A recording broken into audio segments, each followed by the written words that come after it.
Lowest common ancestor of the binary tree. तो इसमें क्या है कि हमें रिटर्न करना है रूट को, मतलब रूट रिटर्न करना है जो हमारा एलसीए है, जो भी हमारे दो नोड्स दिए हैं, जैसे कि 5 नोड है और 1 नोड है, तो यहाँ पे 5 है 1 है, तो हमारा एलसीए क्या है, लोएस्ट कॉमन एंसेस्टर कौन सा होगा। तो कोई भी इस नोड का क्या है एंसेस्टर, क्या है 3 है, 1 का भी एंसेस्टर 3 है, 5 का भी एंसेस्टर 3 है, राइट। तो ये दोनों का एंसेस्टर सबसे लोएस्ट है, तो 3 इज द आंसर। लाइक अगर हम यहाँ पे 5 जाएंगे, और एक चीज है कि जो जो node itself can also be the ancestor of, जैसे कि पी जो है वो पी का भी एंसेस्टर हो सकता है काइंड ऑफ।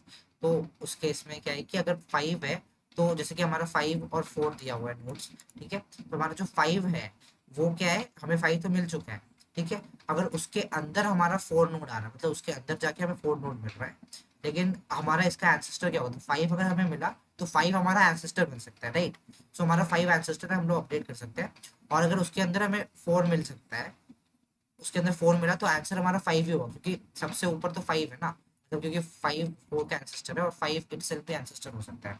सो हमारा आंसर 5 हो जाएगा। अगर उसी केस में अगर इधर होता कि पहले 5 इधर होता और यहाँ 4 होता, तो इट्स भी 5 ही आंसर होता, क्योंकि ओके।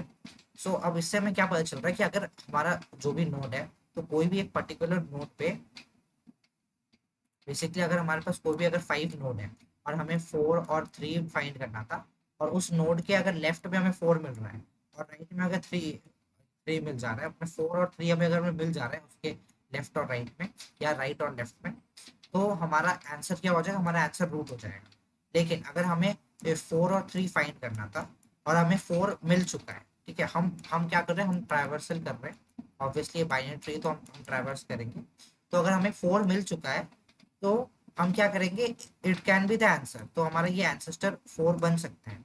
अगर उसके नीचे अगर हमारा 3 है, अगर उसके अगर उस नोड के, मतलब उस पर्टिकुलर नोड के डिसेंडेंट में अगर हमारा नीचे में अगर हमारा 3 है, तो आंसर हमारा 4 होगा, राइट। तो अगर हमें 4 मिला, तो हम उसको रिटर्न कर सकते हैं, ये हमारा एंसेस्टर हो सकता है, क्योंकि नहीं तो फर्स्ट, ठीक है, तो दो कंडीशन है बेसिक हमारे पास। तो कोई भी पर्टिकुलर हमारे पास नोड है, अगर उसके लेफ्ट में और राइट पे हमारा जो भी हमें दो नोड चाहिए, अगर वो मिल रहा है, तो वो नोड हमारा एंसेस्टर है। नहीं तो अगर कोई पर्टिकुलर नोड मिल रहा है, तो ये नोड भी हमारा एंसेस्टर हो सकता है, इफ उसके नीचे में कोई अगर दूसरा वाला नोड हमें मिलता है तो। ओके। सो सो इसको कोड करते हैं। सो फर्स्ट थिंग क्या है कि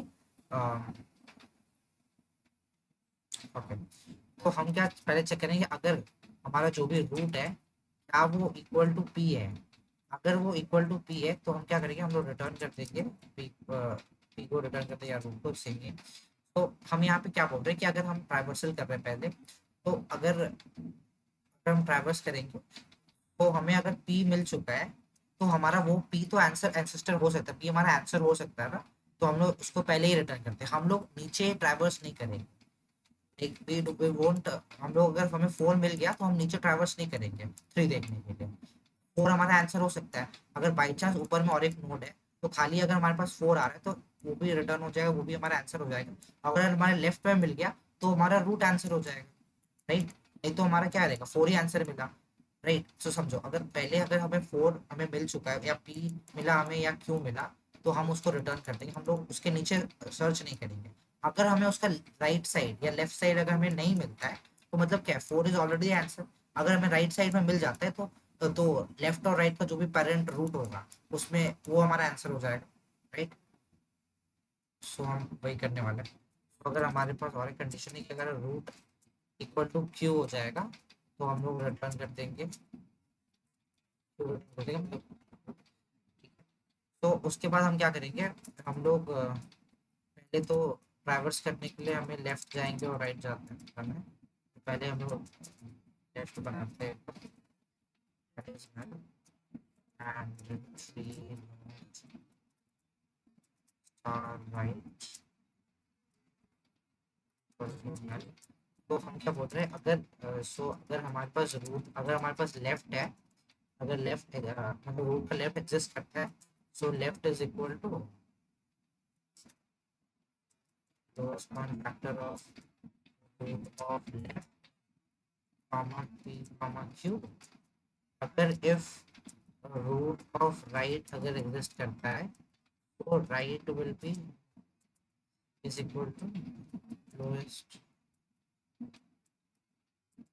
एंसेस्टर और रूट और राइट जाएंगे, तो हम ये ट्रैवर्सल कर रहे हैं बेसिकली, पहले लेफ्ट जा रहे हैं उसके बाद राइट जा रहे हैं। तो फिर हम यहाँ पे हम कंडीशन चेक करेंगे, अगर अगर हमारा जो लेफ्ट है वो इक्वल टू पी है एंड हमारा राइट जो है इक्वल टू क्यू है, राइट, तो हो सकता है हमारा लेफ्ट पी आ रहा है और राइट क्यू आ रहा है, तो इसका मतलब क्या है, तो इसका आंसर क्या होगा, मतलब तो इसका पेरेंट, दोनों का पेरेंट क्या होगा, ऑब्वियसली रूट होगा, तो हम लोग रिटर्न रूट कर देंगे। और एक केस हो सकता है कि हमारा लेफ्ट इक्वल टू क्यू हो सकता है, और हमारा अगर राइट इक्वल टू पी है, इसका ऊपर का रिवर्स केस में, तो भी क्या होगा, तो भी तो हमारा आंसर रूट ही होगा, मतलब एंसेस्टर हमारा क्या होगा, दोनों का रूट ही एंसेस्टर होगा, तो हम रिटर्न रूट करेंगे। और एक चीज़ है कि अगर इफ हमारे पास अगर लेफ्ट है, मतलब पर्टिकुलर चीज़ में, जैसे कि इस कंडीशन में जैसे हम लोग को पहले 5 मिल चुका है, तो हम लोग नीचे नहीं जा रहे हैं, हम लोग 5 रिटर्न कर रहे हैं, तो 3 में क्या होगा कि 3 में अगर हमें पहले से अगर लेफ्ट मिल चुका है, अगर हमारे पास लेफ्ट है मतलब हमें रिटर्न मिल गया है लेफ्ट, अगर हमें पर रिटर्न लेफ्ट मिल गया तो हम लोग रिटर्न लेफ्ट कर देंगे बेसिकली, और अगर हमारे पास राइट है हमारे पास तो हम लोग रिटर्न राइट कर देंगे।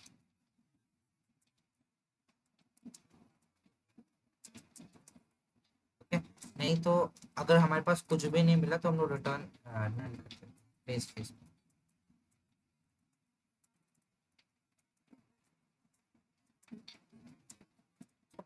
ये तो नल अब कहाँ पे यूज आ रहा है कि अब देखिए यहाँ पे क्या है कि हमारा 5 ऑलरेडी मिल चुका है, तो अब यहाँ पे हो गया वो 3 साइड में हमारा तो लेफ्ट रिटर्न कर देगा, सो हमारा लेफ्ट आ चुका है। और राइट साइड में क्या होगा, राइट साइड में तो हमारा पी और मतलब 5 और 4 तो राइट साइड में कुछ था ही नहीं, तो राइट साइड नल रिटर्न कर रहा है, इसका मतलब क्या होगा, हमारा 5 आंसर आएगा। So that's all. So it does work. So I think you understand how ये कैसे work कर रहा है. So I think complexity will be same with the कोई भी in order transfer से जो भी notes होगा तो उतने बार हम लोग चाह रहे हैं. So that's all.